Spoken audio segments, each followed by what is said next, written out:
संसद के मानसून सत्र में हिस्सा लेने के लिए सचिन तेंदुलकर जैसे ही पहुंचे, पत्रकारों का हुजूम उमड़ पड़ा। कई सांसद भी उनसे मिलने के लिए लपक पड़े। सचिन अपनी पत्नी अंजलि तेंदुलकर के साथ पहुंचे थे। कांग्रेस महासचिव दिग्विजय सिंह ने ट्वीट किया है, क्या बीजेपी और विपक्ष संसद को चलने देंगे? इनकी साख अभी दांव पर लगी है। उम्मीद करता हूं इन्हें सद्बुद्धि आएगी। आईएएस दुर्गा शक्ति नागपाल के निलंबन को लेकर यूपी के मुख्यमंत्री अखिलेश यादव अपने फैसले पर अड़े हुए हैं। उन्होंने कहा है कि अगर कोई अफसर गलती करेगा तो उसे सजा तो मिलेगी ही। बहुत सारी चीजों का लोग विरोध करते हैं, या बहुत सारे बच्चे बैठे होंगे, मैं कह सकता हूं, जो अपने टीचरों से पिटे होंगे, अपने माँ बाप से पिटे होंगे जब गलती की होगी। इसी तरह सरकार चलती है। अगर कोई अधिकारी गलती करता है तो उसको सजा मिलेगी। समाजवादी पार्टी के सुप्रीमो मुलायम सिंह यादव भी दुर्गा मामले में सख्त दिख रहे हैं। उन्होंने इस मामले में पहली बार चुप्पी तोड़ी है और कहा है कि दुर्गा को सस्पेंड करने का अखिलेश सरकार का फैसला बिल्कुल ठीक है। दुर्गा शक्ति नागपाल के केस में केंद्र सरकार के दखल देने से समाजवादी पार्टी भड़क उठी है। पार्टी के महासचिव रामगोपाल यादव ने कहा है कि अगर केंद्र दुर्गा का निलंबन रद्द करता है तो वो सभी आईएएस अफसरों को वापस ले ले। इससे पहले यूपी के निलंबित आईएएस अफसर दुर्गा शक्ति नागपाल के मामले में प्रधानमंत्री ने कहा था कि जो भी फैसला लिया जाएगा वो कानून के हिसाब से होगा। There are rules laid down and the rules will be followed, and we are in touch with the state government to find out the full details of the case. केंद्रीय कार्मिक राज्य मंत्री नारायण स्वामी ने कहा है कि अगर दुर्गा शक्ति नागपाल खुद अर्जी देती हैं तो उनके निलंबन को रद्द करने पर विचार किया जा सकता है। चार्जशीट आने के बाद अभी ऑफिसर अपील करना पड़ेगा। ऑफिसर अपील करने के बाद हम मेरिट पर निर्णय करेगा ये सस्पेंशन और चार्जशीट वैलिड है, वैलिड नहीं है। निलंबित आईएएस अफसर दुर्गा शक्ति नागपाल को यूपी सरकार ने चार्जशीट की कॉपी भेजी है और 45 दिन के अंदर उनसे जवाब दाखिल करने के लिए कहा गया है। अखिलेश सरकार ने साफ संकेत दिए हैं कि वो इस मामले में अपने कदम पीछे नहीं खींचने वाली। यूपी सरकार ने दुर्गा की चार्जशीट की एक कॉपी केंद्र सरकार को भी भेजी है। यूपी सरकार ने कहा है कि आईएएस दुर्गा में प्रशासनिक क्षमता की कमी है और उन्होंने अपनी कार्रवाई में कानूनी प्रक्रिया का पालन नहीं किया। दरअसल दुर्गा मामले में सोनिया गांधी के पीएम को चिट्ठी लिखने के बाद पीएमओ ने यूपी सरकार से जवाब मांगा था। अखिलेश सरकार से पूछा गया था कि किन परिस्थितियों में ग्रेटर नोएडा के एसडीएम दुर्गा शक्ति नागपाल को सस्पेंड किया गया था।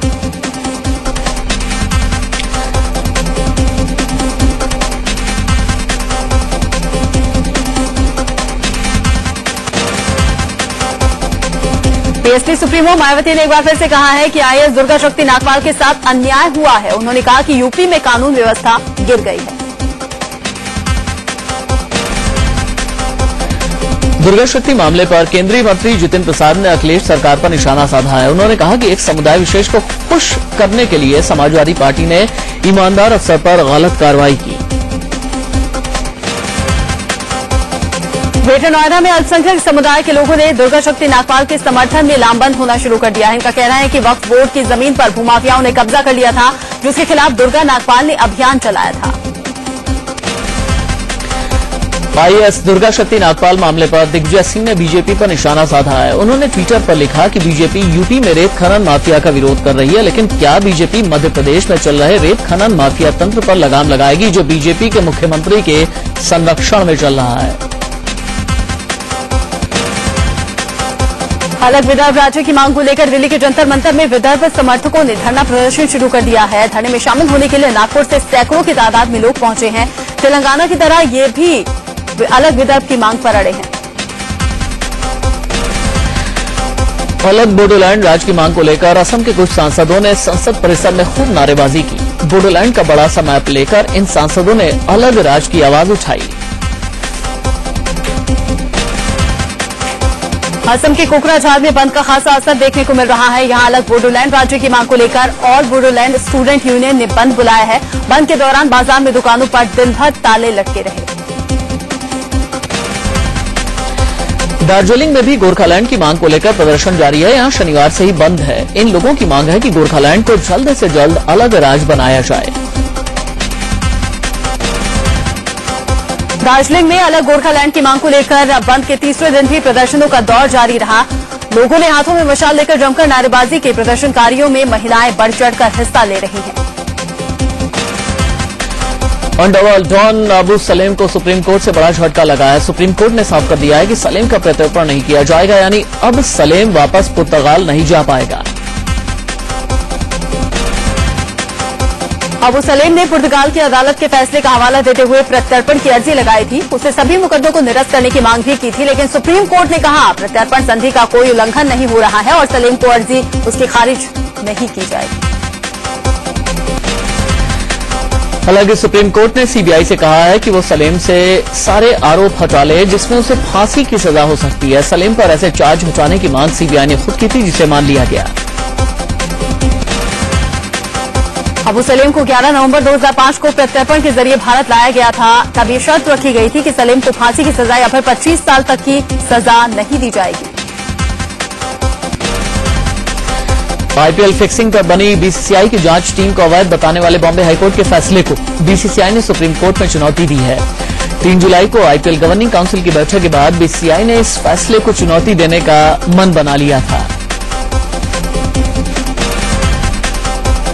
दिल्ली में 16 दिसंबर को हुए वसंत विहार गैंगरेप केस में नाबालिग आरोपी पर जुवेनाइल जस्टिस बोर्ड ने अपना फैसला 19 अगस्त तक के लिए टाल दिया है। इससे पहले पिछली सुनवाई में भी फैसला 5 अगस्त तक के लिए टाल दिया गया था। दरअसल जनता पार्टी अध्यक्ष सुब्रमण्यम स्वामी ने नाबालिग शब्द को दोबारा परिभाषित करने की अपील करते हुए सुप्रीम कोर्ट में याचिका दाखिल की है, जिसकी सुनवाई सुप्रीम कोर्ट में 14 अगस्त को होनी है। इसी के चलते एक बार फिर नाबालिग पर फैसला टालना पड़ा। एमपी के मुख्यमंत्री शिवराज सिंह चौहान ने नेता प्रतिपक्ष अजय सिंह पर मानहानि के केस के मामले में सुनवाई कल तक के लिए टल गई है। शिवराज सिंह और उनकी पत्नी साधना सिंह को कोर्ट में बयान दर्ज कराने पहुंचना था, लेकिन किसी वजह से वो नहीं पहुंच पाए। मध्य प्रदेश में शिक्षा के भगवाकरण के आरोपों के बीच शिवराज सरकार ने स्कूलों के साथ साथ मदरसों में भी गीता पढ़ना अनिवार्य कर दिया है। सरकार ने इस बारे में अधिसूचना भी जारी कर दी है। अब 3री से 8वीं तक सामान्य हिंदी में गीता के प्रसंग पढ़ाए जाएंगे। इस संशोधन के तहत क्लास 1 और 2 की विशिष्ट उर्दू और विशिष्ट अंग्रेजी के साथ इसी सेशन से गीता पढ़ाए जाने का आदेश जारी कर दिया गया है। इसके साथ ही कक्षा 3 से 8 तक गीता के अध्याय सामान्य हिंदी के पाठ्यक्रम में जोड़े जाएंगे। दिल्ली में बीजेपी ऑफिस के बाहर अकाली दल के कार्यकर्ताओं ने जम करके प्रदर्शन किया। बीजेपी के खिलाफ अकाली दल का ये प्रदर्शन गुजरात के कच्छ में जमीन को लेकर था। दरअसल वहां की जमीन को लेकर सिखों और गुजरात सरकार के बीच तनातनी चल रही है। राजस्थान के जैसलमेर में भूकंप के झटकों से हड़कंप मच गया। हालांकि इस दौरान किसी तरह के नुकसान की कोई खबर नहीं है, लेकिन दहशत के मारे लोग अपने घरों से बाहर जरूर निकल आए। उमस से परेशान दिल्ली के लोगों को बारिश से थोड़ी राहत मिली है। साउथ दिल्ली में जोरदार बारिश से मौसम सुहाना हो गया। दिल्ली के दूसरे इलाकों में भी बादल घिरे हैं और बारिश की संभावना बनी है। केंद्रीय कर्मचारियों को मनमोहन सरकार ने एक बड़ा तोहफा देने की तैयारी कर ली है। खबर है कि महंगाई भत्ता 90% कर दिया जाएगा, जो कि अभी 80% ही है। सितंबर में सरकार इसका ऐलान कर सकती है।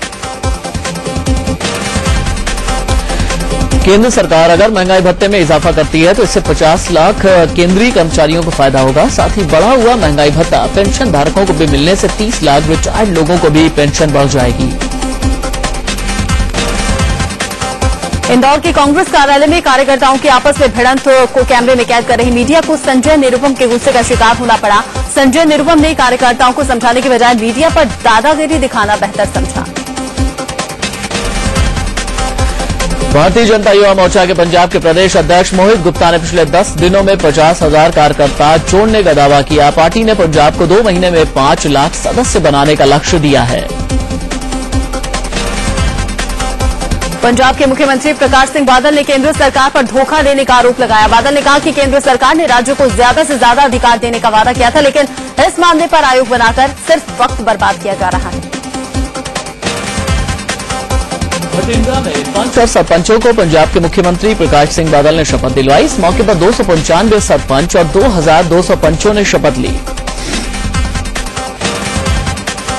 यूपी के मुख्यमंत्री अखिलेश यादव ने अपने आवास पर इफ्तार पार्टी का आयोजन किया। इस मौके पर एसपी प्रमुख मुलायम सिंह यादव, स्वास्थ्य मंत्री अहमद हसन के अलावा कई मंत्री मौजूद थे।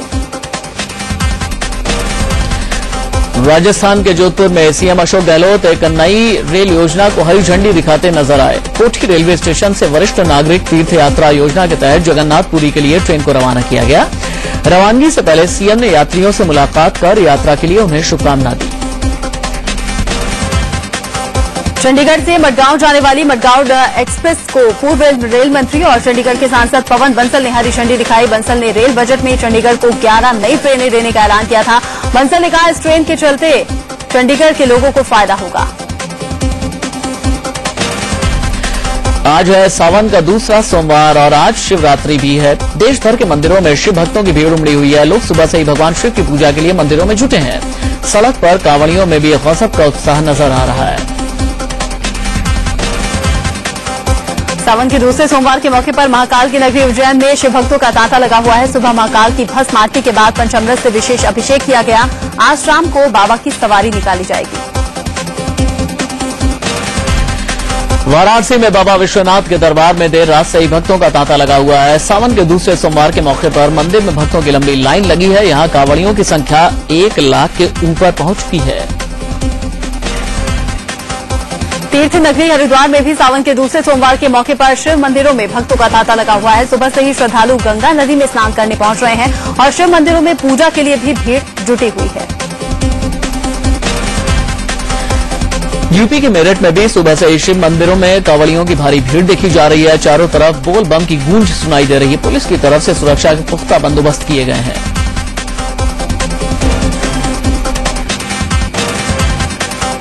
हरियाणा के भिवानी में भी शिव भक्तों की खासी भीड़ देखी गई। यहां शिव मंदिरों में सुबह से ही भक्तों की लंबी कतार लगनी शुरू हो गई। शिव पूजा को लेकर श्रद्धालुओं में खासा उत्साह देखा गया। आगरा के परिक्रमा मार्ग पर शिव भक्तों के बम बम भोले की गूंज सुनाई दे रही है। शिव भक्तों का जत्था सावन के हर सोमवार को ये परिक्रमा करता है। उधर गाजियाबाद के दुधेश्वरनाथ मंदिर में कांवड़ियों के 2 गुट आपस में भिड़ गए। भारी सुरक्षा के बीच भी हंगामा हुआ और मंदिरों के शीशे तोड़ दिए गए। फिरोजाबाद के नगर विधायक के साथ मारपीट का मामला सामने आया है। बताया जा रहा है कि एक शख्स ने अपने साथियों के साथ विधायक के गनर के साथ हाथापाई की। फिर विधायक मनीष असीजा के साथ भी मारपीट की। राजस्थान में बीकानेर के पीबीएम अस्पताल में महिला की मौत पर जमकर हंगामा हुआ। यहां प्रसव के दौरान एक महिला ने दम तोड़ दिया, जिस पर उसके परिजन भड़क उठे। परिजनों ने डॉक्टर्स पर गलत खून चढ़ाने का आरोप लगाया। छत्तीसगढ़ के भिलाई में उस वक्त अफरा तफरी मच गई जब नशे में धुत एक लड़के ने अपने शरीर पर पेट्रोल छिड़ककर खुद को आग के हवाले कर लिया। ट्रैफिक पुलिस और आम लोगों की मदद से आग बुझाकर लड़के को अस्पताल में भर्ती कराया गया है।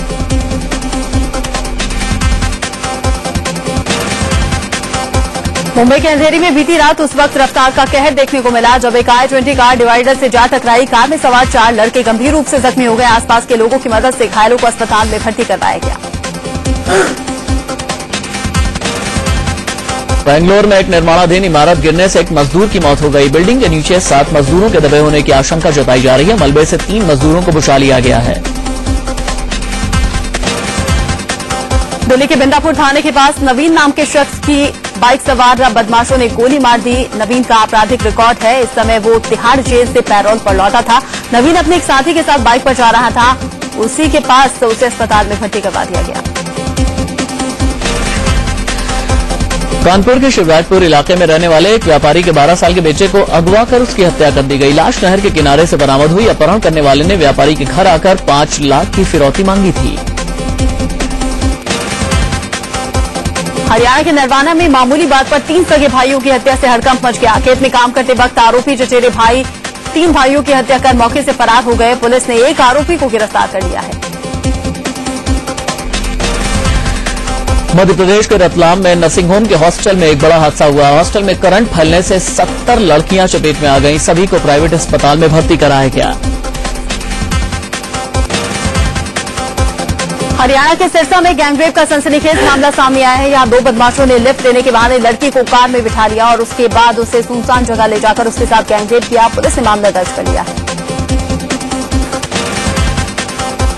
यूपी के शामली में 3 दबंगों ने एक महिला से तमंचे की नोक पर बलात्कार किया। आरोपियों ने पीड़ित के परिवार को शिकायत करने पर जान से मारने की धमकी भी दी। शिकायत के बाद पुलिस ने एक आरोपी को गिरफ्तार कर लिया।